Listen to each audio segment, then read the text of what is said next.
എന്തുകൊണ്ട്? അത്രയ്ക്ക് രസമാണ് ഈ ഭൗതിക ലോകം. നമ്മളെ സമ്മതിക്കൂല ചിന്തിക്കാൻ. എത്ര മരണം നമ്മുടെ കൺമുമ്പിൽ നടന്നു, നമ്മൾ ചിന്തിക്കൂല. അടുത്ത് എറണാകുളത്തുനിന്ന് പ്രഭാഷണം കഴിഞ്ഞു പോകുമ്പോ വൈറ്റില എന്ന് പറയുന്ന സ്ഥലത്ത് ബൈക്ക് അപകടം നടന്നിട്ട് കുറെ സഹോദരങ്ങൾ റോഡ് തിരിച്ചുവിടുകയാണ്. ഇങ്ങോട്ട് പോകാൻ പറ്റൂല, വണ്ടി ഇങ്ങനെ തിരിച്ചു പോകണമെന്ന് പറഞ്ഞു. അപ്പോ വണ്ടി പോകുന്ന സ്ഥലത്ത് നോക്കുമ്പോ, ഗ്ലാസ് താഴ്ത്തിയിട്ട് നോക്കുമ്പോ 2 ചെറുപ്പക്കാർ ടാങ്കർ ലോറിയുടെ അടിയിൽ കിടക്കുന്നു. ഒരാള് ലോറിയുടെ ഭാഗത്തു നിന്ന് മാറിക്കിടക്കുന്നു, മറ്റൊരാള് ലോറിയുടെ ടയറിന്റെ താഴെ തന്നെ കിടക്കുന്നു.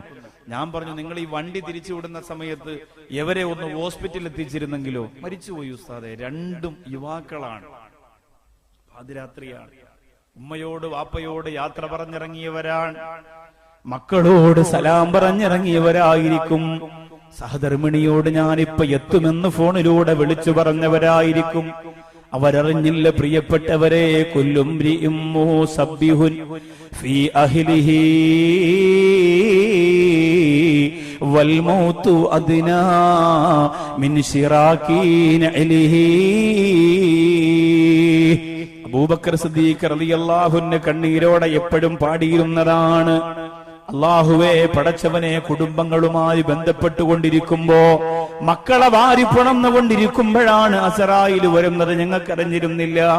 എന്റെ പ്രിയപ്പെട്ട സഹധർമ്മിണി കെട്ടിപ്പിടിച്ച് പൊട്ടിക്കരഞ്ഞുകൊണ്ട് എന്നോട് പറഞ്ഞതാണ്, എന്തെടുത്ത് സലാം പറഞ്ഞിട്ടാണ് മുസ്താഖ് അഹമ്മദ് ഖുർആനും എടുത്തുകൊണ്ട് മദ്രസയിൽ പോയത്. എന്നോട് സലാം പറഞ്ഞിട്ടും ഞാൻ മദ്രസയിൽ പോവുകയാണ് എന്ന് സലാം പറഞ്ഞിട്ടാണ് ഖുർആനും എടുത്ത് വീട്ടിൽ നിന്നിറങ്ങിപ്പോയത്.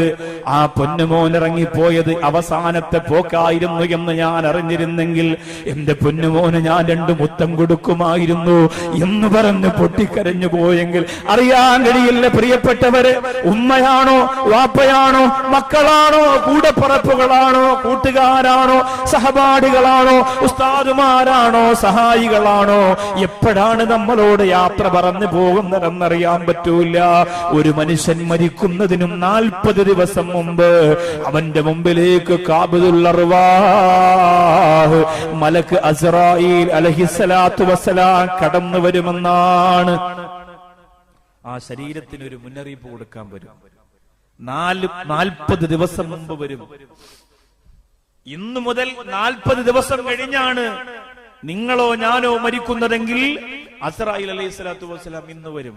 ഇന്ന് വന്നിട്ടൊന്ന് നോക്കി പോവാൻ, ഒന്ന് നോക്കി വെച്ച് കച്ചവടം ഉറപ്പിച്ചു പോവാൻ.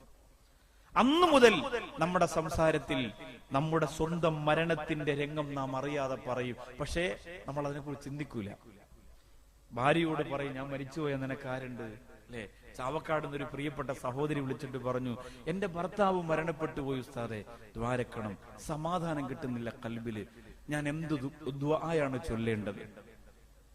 ഞങ്ങൾക്ക് മക്കളില്ല, കല്യാണം കഴിഞ്ഞ് 10-17 വർഷമായി, മക്കളില്ല. ഉസ്താദ് ദുആ ചെയ്യണം എന്റെ ഭർത്താവിന്റെ ഖബർ വിശാലമാക്കാൻ. ഭർത്താവിന്റെ ഖബറിന്റെ അടുത്ത് പോയി ഫാത്തിഹ ഓതാൻ ആരുമില്ല ഉസ്താദെ. ഞാൻ പറഞ്ഞു, അല്ലാഹുമ്മ അജ്ർനി ഫീ മുസീബത്തി വഖ്ലിഫ് ലീ ഖൈറും മിൻഹാ. ആ ദുആ ഉസ്താദിന്റെ പ്രസംഗത്തിൽ ആ ദുആ കേട്ടിട്ടുണ്ട്. അത് ഞാൻ ചൊല്ലൂല. എന്റെ ഭർത്താവിനേക്കാൾ മികച്ച ഒരു ഭർത്താവിന് എനിക്ക് വേണ്ട. എന്റെ ഭർത്താവിനെ തോൽപ്പിക്കുന്ന സ്നേഹവുമായിട്ട് ഒരാളെ കിട്ടാനാണ് ഈ ദുആ. എനിക്ക് അങ്ങനെ ഒരു ഭർത്താവിനെ വേണ്ട. കാരണം മക്കളില്ലാത്തത് കൊണ്ട് ഞങ്ങൾ എല്ലാ ദിവസവും രാത്രി കരയുമായിരുന്നു. മരിക്കുന്നതിനും ഒരു 10-20 ദിവസം മുമ്പ് എന്നോട് എന്റെ ഭർത്താവ് നിരന്തരം പറയുമായിരുന്നു, മക്കളില്ലാത്തത് കൊണ്ട് ഞാൻ മരിച്ചാൽ നിന്നെ എല്ലാരും കുറ്റപ്പെടുത്തും, നിന്നെ നോക്കാനും നിന്നെ സംരക്ഷിക്കാനും ആരും ഉണ്ടാവൂല, അതുകൊണ്ട് നീ പ്രയാസപ്പെടരുത് എന്നോട് പലപ്പോഴും പറഞ്ഞിരുന്നു. അപ്പോഴൊക്കെ ഇത്ര ആരോഗ്യമുള്ള മനുഷ്യൻ മരിക്കുമെന്ന് ഞാൻ ചിന്തിച്ചില്ല. പക്ഷെ വാഹന അപകടത്തിൽ എന്റെ പ്രിയപ്പെട്ടവ മരിച്ചു. 40 ദിവസം മുമ്പ് അസ്റായീൽ വരും. എന്നിട്ട് അതിന്റെ സൂചനകൾ അറിയാതെ അവന്റെ മനസ്സിൽ കൊടുക്കും. അപ്പോഴവൻ ഇങ്ങനെ പറയും, കളമ്പാടി ഉസ്താദ് പറഞ്ഞില്ലേ, കുറച്ച് മരങ്ങളൊക്കെ വീടിന്റെ മുമ്പേ നിന്ന് മുറിച്ചു മാറ്റണം, കുറെ ആളുകളൊക്കെ കൂടി നിൽക്കാനുള്ളതാണ്. അതൊരു സൂചനയാണ്. അല്ലാഹുവേ പടച്ചവനെ, ഈ സൂചനകൾ മുഴുവനും നമ്മുടെ ജീവിതത്തിൽ ഉണ്ടായിരുന്നു എന്ന് നമ്മൾ അറിയുന്നത് മരിച്ചതിന് ശേഷമാണ്.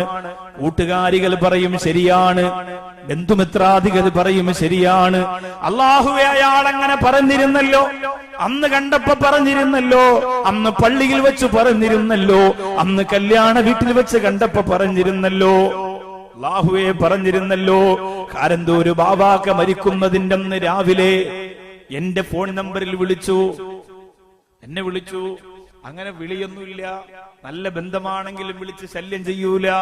അന്ന് രാവിലെ വിളിച്ചിട്ട് പറഞ്ഞു, ഉസ്താദേ ബാവാണ് കാരന്തൂരെന്ന് പാറന്നൂർ പ്രസംഗത്തിന് വരുമ്പോ, ഒക്ടോബർ മാസം 16-ാം തീയതി പാറന്നൂർ പ്രസംഗത്തിന് വരുമ്പോ എന്റെ വീട്ടിൽ വന്നിട്ട് വേണം ഉസ്താദ് പോകാൻ. ഞാൻ മനസ്സുകൊണ്ട് വിചാരിച്ചു, ഇയാൾ എവിടെ പരിപാടിക്ക് പോയാലും എന്നെ വീട്ടിലേക്ക് വിളിക്കുകയാണല്ലോ, ഞാൻ എന്തായാലും വരില്ല. ഞാൻ പറഞ്ഞു, ബാവക്ക അന്ന് സംഘാടകരൊക്കെ ഉള്ളതല്ലേ, പല പല ആവശ്യങ്ങളുള്ളതല്ലേ, നിങ്ങൾ ഇങ്ങനെ അവിടെയൊക്കെ വരുമ്പോ ഇങ്ങനെ വിളിച്ചുകൊണ്ട് എങ്ങനെ വരാനാ, ഉസ്താദ് ഒന്ന് നോക്ക്, പറ്റുമെങ്കിലും ഒന്ന് വന്നിട്ട് പോയാൽ അങ്ങനെ ഒരു സന്തോഷമല്ലേ. ഇന്ന് ഞാൻ അവിടെ ഒരു 15 മിനിറ്റ് പോയി ഒരു ചായയൊക്കെ കുടിച്ചിട്ടാണ് വൈകുന്നേരം വന്നത്. അദ്ദേഹം അവിടെ ഇല്ലല്ലോ, മരണപ്പെട്ടു പോയല്ലോ. അദ്ദേഹത്തിന് അന്ന് അള്ളാഹു കൊടുത്ത സൂചനയാണ്, അതിന്റെ അവസാന ദിവസമായിരുന്നു അത്. എല്ലാ കാര്യങ്ങളും മുൻകൂട്ടി അറിഞ്ഞ് മനസ്സിലാക്കി കാര്യങ്ങൾ കൈകാര്യം ചെയ്യുന്നു. അത് ചില സ്വാലിഹീങ്ങൾക്ക് അത് തിരിച്ചറിയാൻ പറ്റും. ജാഹിലീങ്ങളായ നമുക്ക് അസ്രായേൽ വന്നിട്ട് പോലും അറിയാൻ പറ്റൂല. കള്ളുകുടിക്കും പെണ്ണുപിടിക്കും അറിയൂല. ഇനി ഒരു 30 ദിവസം കൂടിയേ ഉള്ളൂ, ഇനി ഒരു 20 ദിവസം കൂടിയേ ഉള്ളൂ എന്നറിയാറ്, എന്ന് മനസ്സിലാക്കാതെ കള്ളുകുടിക്കുന്നവർ, അല്ലാഹുവേ കേവലം ഒരു 10 ദിവസം കൂടിയേ ഈ ദുനിയാവിലുള്ളൂ എന്ന് ചിന്തിക്കാതെ പലിശ വാങ്ങിച്ചു കൂട്ടുന്നവർ, അല്ലാഹുവേ ഇനി 1 മാസം പോലും ഈ ദുനിയാവില്ലല്ലോ എന്ന് ചിന്തിക്കാതെ വ്യഭിചാരത്തിന്റെ കൂട്ടാളിയായി നടക്കുന്നവർ, വൽമൗതു അദ്നാ മിൻ ശിറാകീന ഇലൈഹി. അബൂബക്കർ സിദ്ദീഖ് റളിയല്ലാഹു അൻഹു പറഞ്ഞു, ധരിച്ചിരിക്കുന്ന ചെരുപ്പിന്റെ വാറ് നിന്റെ കാലിനോട് ഒട്ടിയിരിക്കുന്നതിനേക്കാൾ മരണം നിന്റെ ശരീരത്തിനോട് ചേർന്നിരിക്കുന്നു എന്ന് സയ്യിദുനാ അബൂബക്കർ സിദ്ദീഖ്. എങ്ങനെ പാറ പൊട്ടിപ്പോകുന്ന വാള് പറഞ്ഞാലും വ്യഭിചാരം തന്നെ, കള്ള് തന്നെ, പലിശ തന്നെ, ഞങ്ങൾ മാറൂല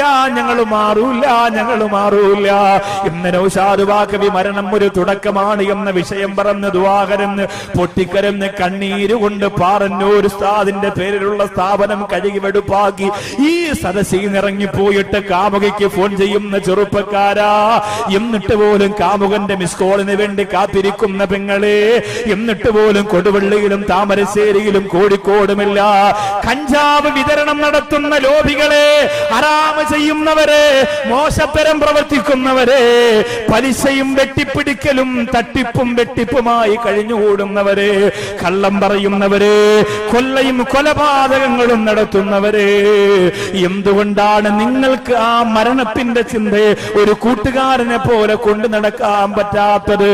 ദുനിയാവ് അങ്ങനെയാണ്, ദുനിയാവിന്റെ ഭംഗി എങ്ങനെയാണ്.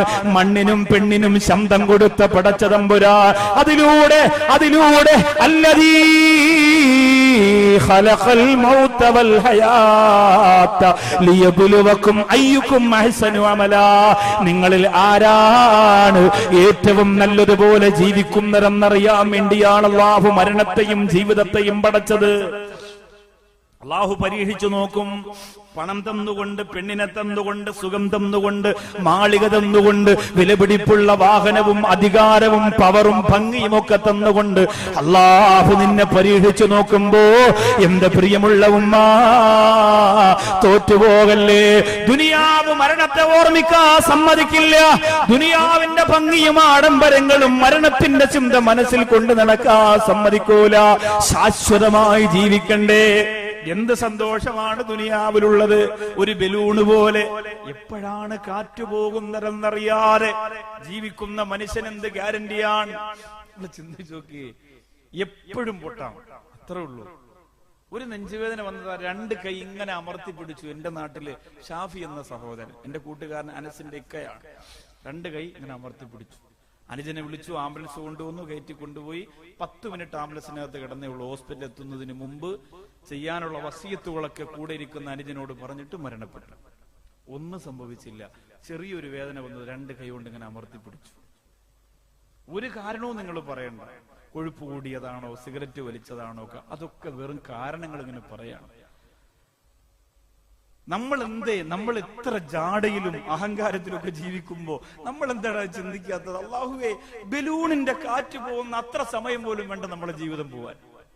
ഒരു ഗ്യാരണ്ടിയും ഇല്ലല്ലോ റബ്ബേ. ഈ മൈക്കിന് ഗ്യാരണ്ടി ഉണ്ട്, നമ്മുടെ വാച്ചിനും മൊബൈലിനും നമ്മുടെ ചെരുപ്പിനും നമ്മുടെ വീട്ടിലുള്ള സർവ്വ ഉപകരണങ്ങൾക്കും ഗ്യാരണ്ടി ഉണ്ട്. അത് ഉപയോഗിക്കുന്ന നമുക്കൊരു ഗ്യാരണ്ടി എപ്പോഴും തീരാം, ഏത് സെക്കൻഡിലും.